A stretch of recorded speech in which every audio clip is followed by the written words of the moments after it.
Bag tag গুছিয়ে দেখো লক্ষ্মী পুজোর দিন আমি রেডি হয়ে নিয়েছি, কারণ আগের দিন যেহেতু আগের দিনই যাওয়ার কথা ছিল আমার শ্বশুর বাড়িতে, আমি তো বাপের বাড়িতে ছিলাম। যাই হোক, কিন্তু কিছু কারণবশত যেতে পারিনি, তো সকাল সকাল রওনা দিয়ে দিয়েছি। এসেও গেছি, ব্লগটা করা হয়নি যেহেতু বাচ্চা নিয়ে বাইকে আসছিলাম, তো একটু রিস্ক হয়ে যায় বাচ্চা নিয়ে, ওই জন্য আর কি ব্লগ করা হয়নি। তো এসে দেখো একটুও বসিনি, সোজা ড্রেসটা চেঞ্জ করেই তারপর ঝাড় দিলাম ঘরটা। পুরো এত নোংরা হয়েছিল না, মনে হচ্ছিলো কি যে 10-20 জন লোক এই ঘরে ছিল।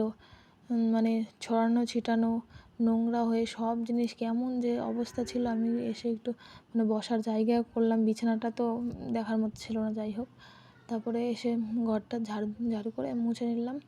তারপরে যে স্নান দান করে জামা কাপড় মেলে নিচ্ছি। ওই বাড়ি থেকে কিছুটা ধুয়ে নিয়ে আসছিলাম, ওই জন্য এখানে এসে একটু কম ধুতে লেগেছিলো। যাই হোক, তারপরে যে নেমে মাথাটা একটু চিরুনি করে নিচ্ছি।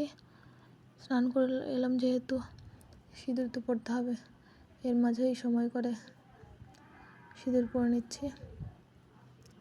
তারপর আমার যা ডাকাডাকি করছিল, তারপরে চলে গেলাম আমরা এসে ঠাকুর ঘরে।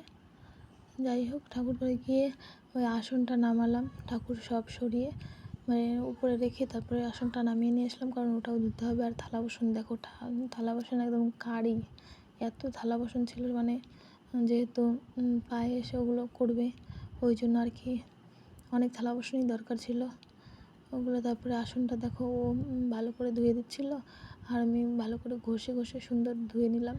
তারপরে যে থালা বাসনগুলো ধুয়ে নিচ্ছি, যতগুলো মেজেছিলাম আর কি। আর এই যে এগুলো তো তোমাদেরকে এগুলো দরকার পড়ে বলো তো? আমাদের তো দরকার হয়। এগুলোর মধ্যে তো নৈবেদ্য সাজাতে হয় না, খই ধানও দিতে হয়। আর এখানে দেখো এসে আবার আমি ঠাকুরঘরটা পরিষ্কার করে নিলাম।